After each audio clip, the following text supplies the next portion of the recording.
Should the church in Wales change in order to become the Church of Wales again?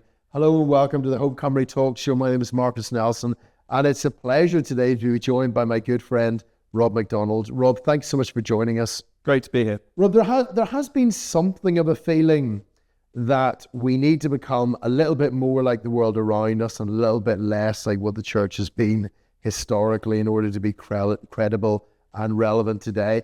I don't think we need to take that too seriously and sort of spend too much time on debunking that one. There are other conversations taking place, maybe not quite in Wales yet, but have been taking place in England for some time and in the United States. And the feel of those conversations is this, that within the world at the moment, with so much up in the air, so much collapsing, so much uncertainty, so much change, that many, many people are looking for older traditions that have stood the test of time. Now in England, that has meant that some people, sort of especially in public intellectual circles, are moving towards Roman Catholicism, Orthodoxy, High Anglicanism. In parts of America, people are rediscovering older traditions within Presbyterianism. What would you say, Rob, just about that sort of broader feeling within society? Everything's changing. We want older things that have stood the test of time to be a part of. Well, I think you've hit the nail on the head. The people are looking for stability. And when the world feels so uncertain, you want something firm that stood the test of time, that's got a few miles on the clock, that you can rely on. And I think we've seen that so often the next shiny thing has a really short shelf life. And so it's natural to try and find something then which is secure, which has stood the test of time. And it's a really important question for the church to think about what is that? What is our purpose? What defines us? What gives us that authentic ability to speak into the human condition in a way that hasn't changed, in a way that has worked, that has helped people find meaning and purpose for the better part of 2 millennia?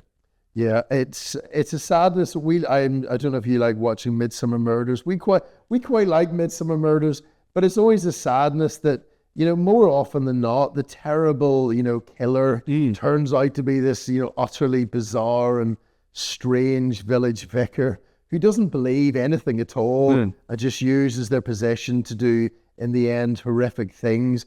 And then more widely within the culture, that whole kind of image, it's been around for quite a long time, is of the bumbling vicar, you know, and then the established church in England, the church in Wales, ministers that don't really believe anything at all. All they do is just rehearse back to the culture what it said to them 20 years ago, and then it's just reverberated back, not quite as well. Do ministers within the church in Wales have to take oaths and make promises that they do in fact believe things? Absolutely. So when anybody is ordained or when someone is licensed to a post, given a new job, they're required to swear oath of obedience to their bishop that represents the church, but also oaths that restrict what they do, that they will only use authorized services, and that they recognize the faith as we have received it, and that particular documents bear a witness to that faith. That's amazing, Rob. So the Anglican Church, as the largest stream of the Reformed stream of the church, and then alongside that, we might say there's the other Orthodox strand and the Roman Catholic strand as well. But within this Reformed, like historic strand of the church, Anglicanism is the biggest within the world at the moment? Definitely. And I think it's so easy when we look around at Anglicanism in modern 21st century Wales to think, well, it's just crumbling buildings with crumbling people. But I think we lose sight of the enormous vibrancy of the church today further afield. The fact that the church is growing rapidly in Africa, in India, in South America, where the faith is deeply relevant to people and people see the light and the hope that there is in Jesus Christ. And in different places, like in Nigeria, for example, Rob, like there would be huge numbers of people attending Sunday schools and things like that. Yeah, you get amazing statistics. Like, you know, there are more children in Nairobi Cathedral Sunday School than there are in many English provinces. Wow, that's an amazing thing, isn't it? And what is it?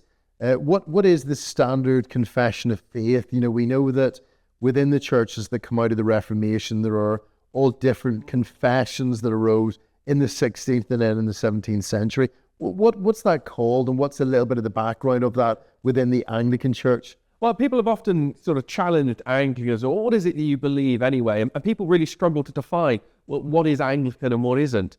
But that's not a new question. People have been asking that. And as you say, it was born out of the Reformation, as the church went through a couple of centuries of enormous conflict, of rediscovering what it meant to believe in Jesus Christ as the ultimate source of our salvation, rather than the tradition and rituals of the church.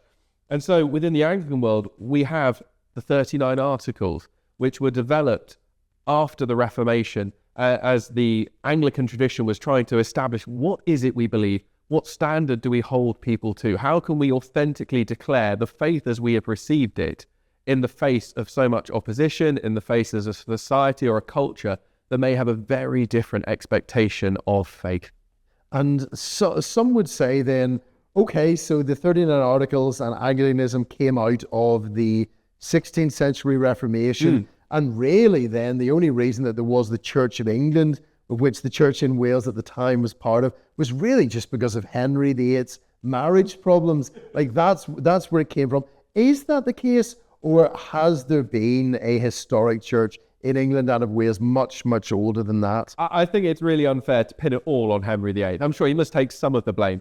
But I think we need to remind ourselves that when Augustine turned up in about 610 to sort of plant the Church of England, there was a vibrant Christian church, particularly in Wales, that was several centuries old.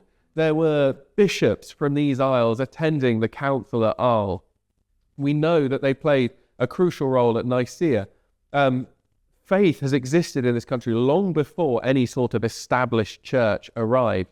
And the Reformation was a vital and important rediscovery of faith, a recognition of the enormous failings within the Catholic Church, the Roman Catholic Church, that they themselves then recognized in their own reforms.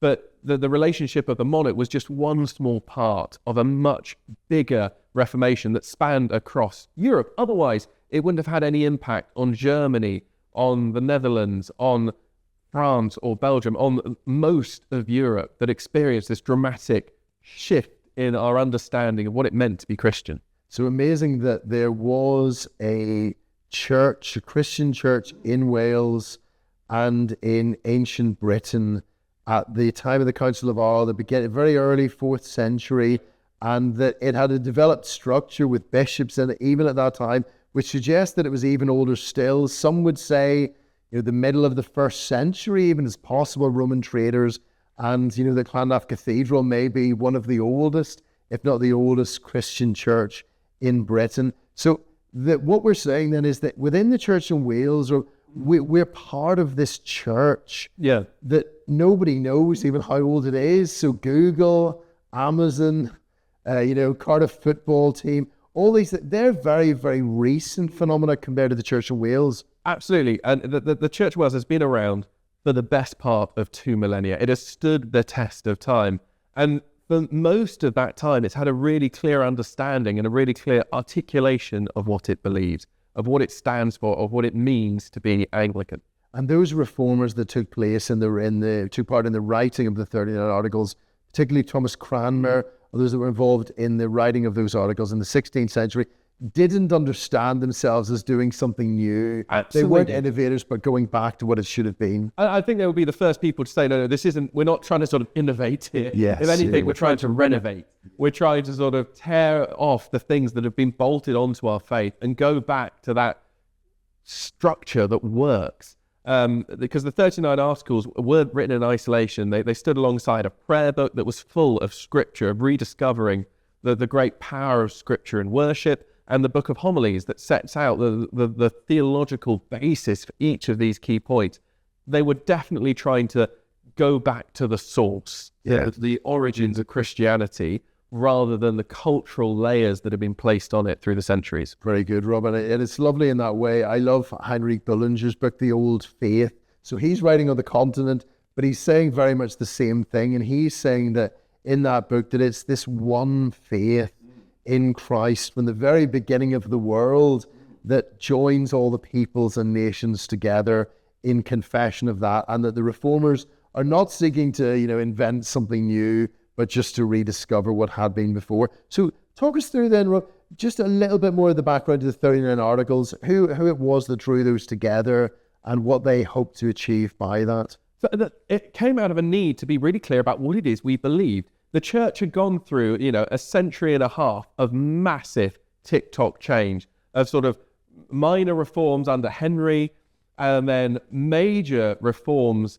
under his son, Edward, then going back to a much more Roman Catholic position under Mary, Elizabeth bringing about a new settlement that was a lot more stable, and then further reforms under James.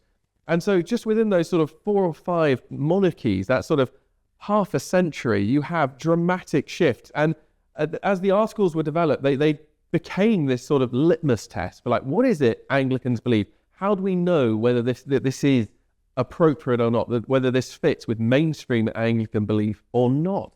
Because people didn't know what to believe. They didn't know what to think. They'd been told so many different things. Culture had shifted so fast.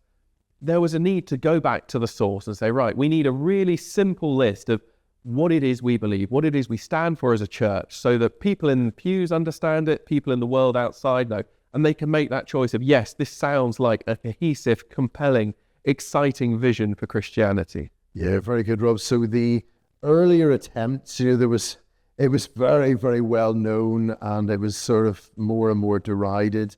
Erasmus and others did that very well, criticizing the abuses within the Western Church at the beginning of the 16th century. There had been attempts right back to the Lateran councils, so almost a century before, in terms of trying to get to grips with the abuses. There was lots and lots of clergy who never ever went to the parishes that they were receiving livings for, and there was all kinds of nepotism, terrible things.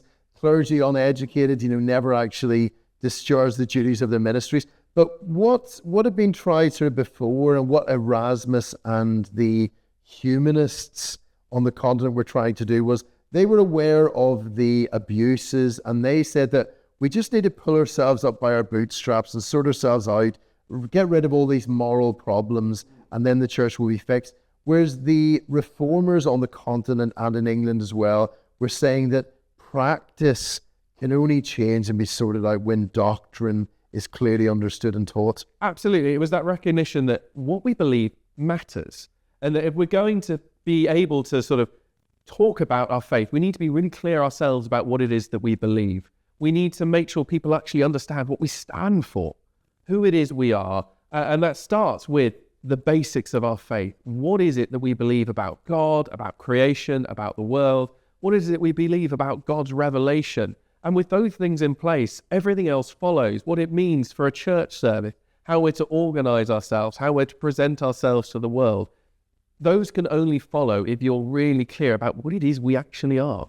Absolutely, Robert. So talk us through then quickly, what's the logic and the flow of these articles? Where do they begin? Well, it would be easy just to look at this list of 39 things and say that, they're ancient and irrelevant. They're a complete jumble of different ideas, many of which seem quite bizarre to us today. It's all about swearing oaths and whether things can be lifted up or not.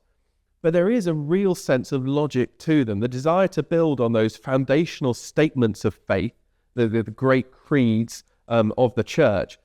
And so it starts at the beginning with God. And the first 5 articles are focused on who God is. What is the substance of our faith? Article 1 deals with the Holy Trinity, that we are a Trinitarian faith. We recognize that God reveals himself as Father, Son, and Holy Spirit, 3 persons in one God.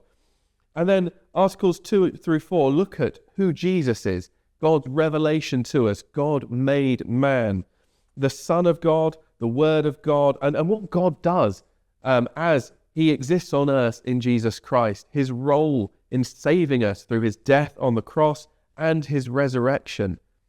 And often people feel a bit uncomfortable about the way that the articles talk about this sort of explicit entering of hell, the idea that Jesus is here to actually save the living and the dead.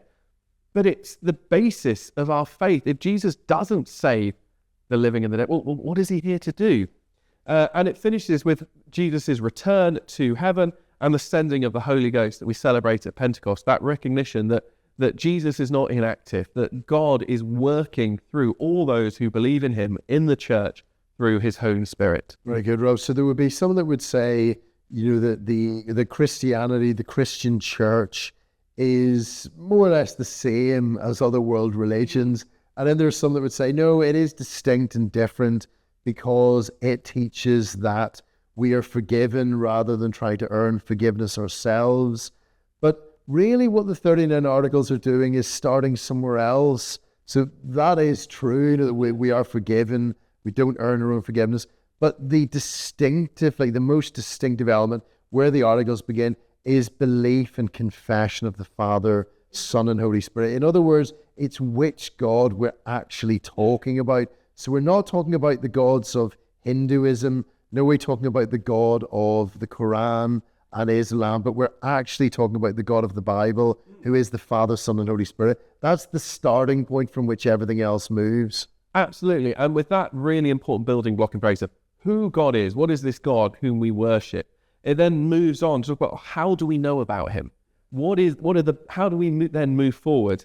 And Articles 6 through 8 are often called the rule of faith, and they set apart the role of the Bible in our understandings of God, as the Bible is the ultimate revelation of God, of how we understand Jesus Christ. None of us live in the first century. None of us have that opportunity to sit at his feet and listen. But we have the Holy Scriptures. We have God speaking to us through them. And it's really powerful that, in the context that these were written, when people, looked at the nature of salvation, what is needed for salvation? Is it just what Jesus has done for us? Do we need to supplement it with works? Do we need the traditions and pilgrimages and all sorts of other things that the church offers in order to be sure of our salvation?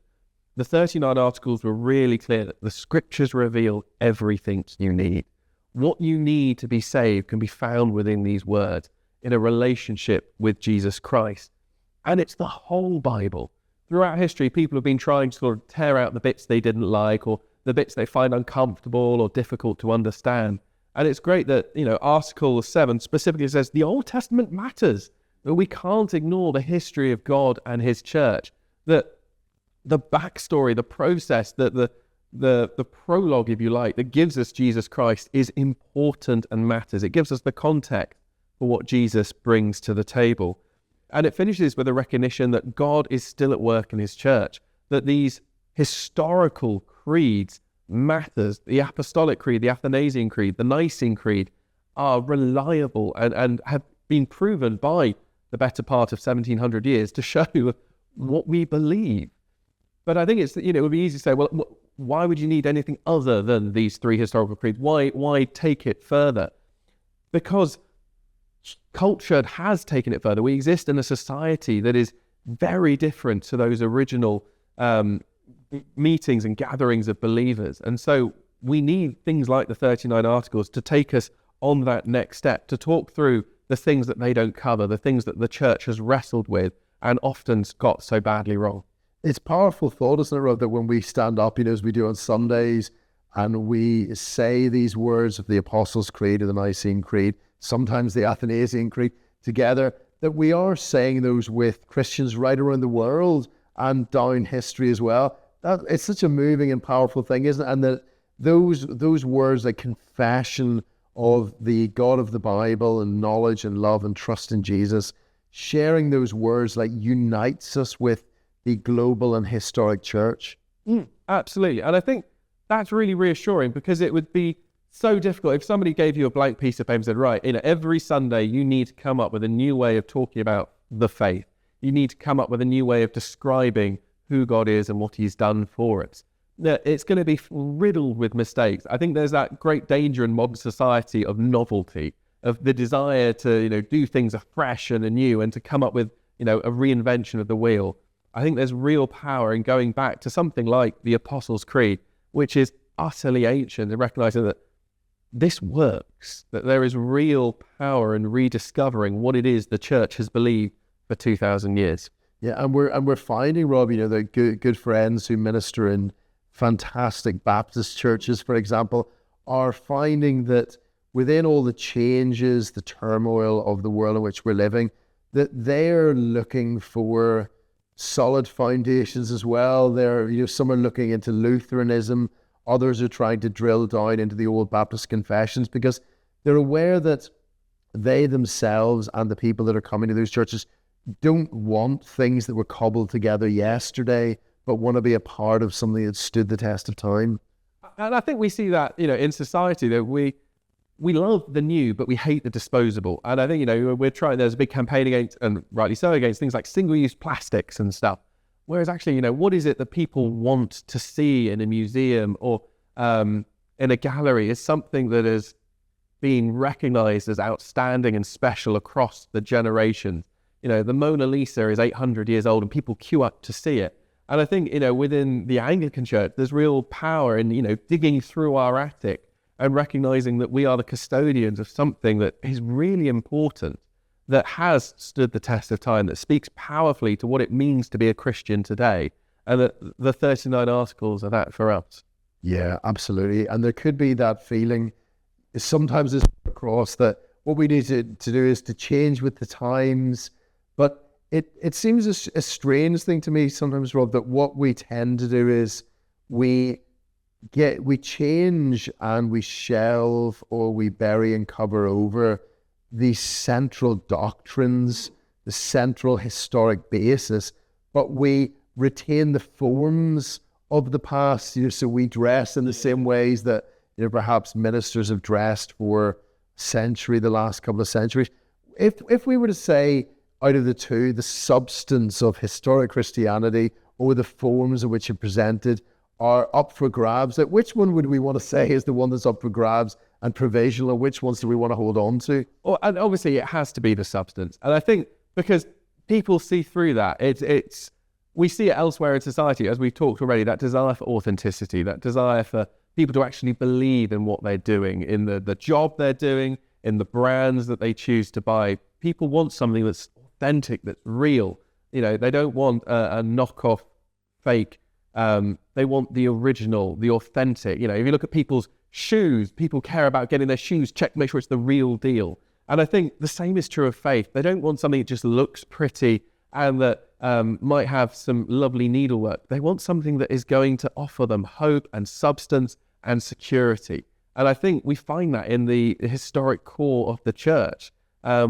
Styles have always changed. I think we often have this idea that the church, the way that worship has happened, has been solidified for 2,000 years. And like the rest of society, it has constantly changed. If you were to transport Cranmer into a modern church, he'd probably be horrified at the dress of the clergy. But similarly, if you were to send him 1,000 years before, he'd be similarly horrified at the way people dress. And so I think what we can focus on is, well, what's been the constant throughout that? Throughout church history, these doctrines have led to growth, have led to revival, have led to people coming powerfully to faith. And I think it's that we need to rediscover. I think we can try all sorts of human things in the way we present worship, in the way that we try to sort of reach out to particular people groups. But we need to be really clear, well, what is it we're trying to tell them? What is the message that we're communicating? And it has to be one of faith that is in line with the historic church. Yeah, absolutely, Robin. It always feels to my mind that's the worst scenario of all, to retain antiquated forms, but to put the substance in the bin so that we're presenting ourselves as representing another world. We wear uniforms, we present ourselves as representing another world, and then everything that we say and do is entirely of this world. It's nothing different at all, because I always remember that encounter that Ephraim the Syrian had with Basil of Caesarea. And Ephraim, he was a very sort of a humble guy, and he lived in, quite difficult sort of circumstances. And then he went to the cathedral in Caesarea, and then when he initially saw Basil and the others coming in wearing robes and vestments, he thought, well, I think this guy's a bit dodgy, I don't know why he's wearing such finery. And then when Basil began to preach, and Ephraim said that he sensed and saw like the Holy Spirit upon him, and the Basil preached the gospel with incredible power, then Ephraim was like, yeah, that's fine. It doesn't matter if he's going to do that. So to retain the forms, but to ditch the substance in every way seems like the worst scenario of all, doesn't it? Whereas if somebody wants to say, I want to retain that, those forms and to reflect a higher world, when they do that, then we say, fine, if that's what they want to do and they want to speak on behalf of that heavenly kingdom. So we've gone through those like two big areas. We might say Trinity, incarnation, the identity of Jesus Christ. What about the third big area, Rob, that then leads into in the articles in terms of salvation? Yeah. So today, some would say, if there is a God at all, he can't have a problem with me. And if he does, well, that's his problem because I'm a good person. Is that the way this is understood within the articles? Absolutely not. And I think we so easily forget that our sort of postmodern view of individuality, that each person is independent, that what is right for me is right for me and has no impact on anybody else, and that I have a right to be loved and respected for whatever it is I do, as long as it doesn't affect anybody else. And I think the 39 articles move from talking about God, talking about how God is revealed, to talking about what it means to follow Christ. And I think in a really powerful way. So articles 9 through 18 talk about this life of faith. What does it mean to follow Christ? And it starts powerfully with recognizing our fallen nature. Where do we all begin? We all start by needing God and recognizing that, if the world tells us, well, you're good enough as you are, it's selling us really short, and that we can be so much more than the broken human beings we start out as. And recognizing then that we have free will in response to that God hasn't made us as robots who must sort of worship him. It's a choice. And there's amazing grace in that, giving us the freedom to choose to follow him. And if we choose to follow him, well, how is it then that we are saved? And Article 11 deals with justification, the way that we are saved through the work of Christ. And then 12 and 13 talk about works, because it was a crucial issue at the time where people felt, well, it's not enough to believe. There need to be good works too. And if you believe and do good works, then you'll be saved. But I think it's a really powerful antidote for our society, where so much is based on, well, what is it you're doing for the greater good? Who are you giving money to? What decisions are you making with your buying? And all of these are good things, but they're not salvific things. They're not going to save us. Only God can do that. And yet we need to do things in response to what God has done for us. But it has to start with God. We can't somehow earn our way in and say, well, I've got enough points, therefore I deserve to go to heaven. It's amazing, Rob. So in these 39 articles, we've not gone through them all, but just in those three big areas, Trinity, incarnation, the identity of Jesus, and then in salvation and him saving us through all that he's already done for us. Within that, we have a foundation that has stood the test of time, that has traveled through the centuries, that unites us with Christians around the world. What happens to the Christian ministry and to the Christian church, Rob, when these core doctrines are buried, covered over, and even denied? Well, I think we see that in the world around us. The church collapses. These aren't optional things. When we're trying, the whole reason they were developed was to try and establish, well, who's in and who's out? Who fits with the historic revelation of the church and its set of beliefs, and who is going off on a very dangerous tangent? And that was their purpose. They were this litmus test, this sort of warning sign. If you have an issue with any of these pretty fundamental beliefs, something's going horribly wrong. And again, it's not new. People have been wrestling with these topics since Christ. Just taking one example of the role of the Old Testament. People have been desperately trying to can that for centuries, for millennia. And whenever they do, they lose something crucial. And the church that they serve and try and start dies off. Whereas the witness throughout history is that the churches that stay on this solid ground, that build upon this foundation that we have received, grow and flourish and themselves stand the test of time. It's amazing. So we can own these things. We love these things.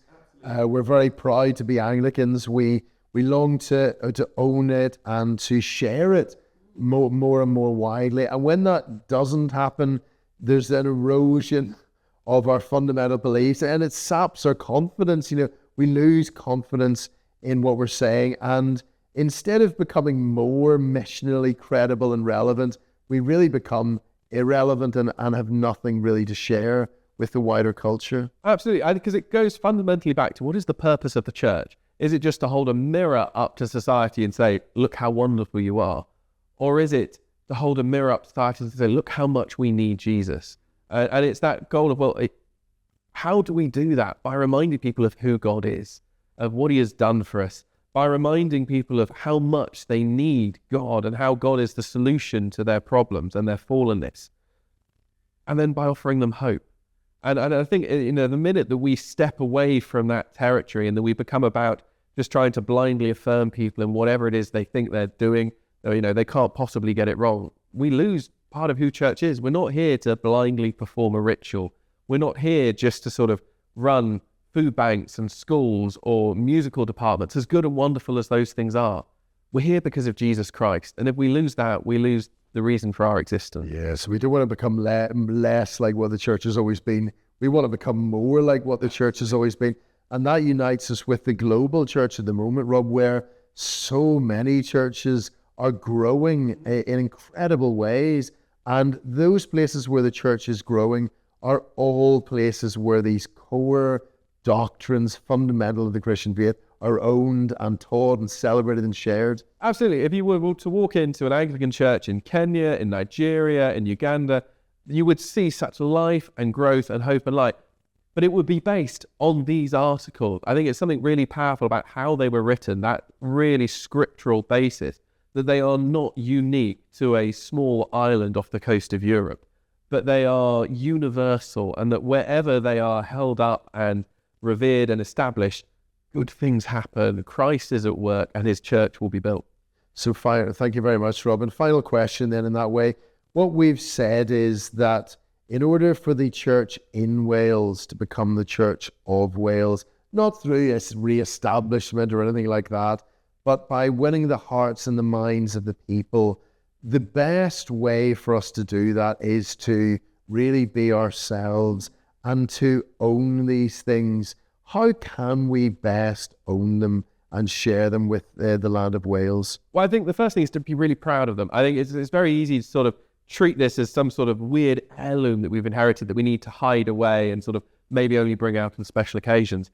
I think we need to be clear that this is something that belongs to our society, to our country, that has existed here for the better part of 600 years. And to remind people that, Christianity isn't new or strange or manipulative or dangerous, but that it brings life and hope. And it has done for 2,000 years. That, long before modern society was even dreamt of, people were finding hope and light in Jesus Christ. And we should have the confidence to recognize that the solution to society's problems is found in that. And that we can be an organization, a movement, a family of people that reaches out with confidence, with joy, and with a real sense of Jesus' light and hope in the world. That's our longing, that's our prayer, that's what we're doing all that we can to work towards, Rob, isn't it? Thank you so much for all that you shared. God bless you. Thank you.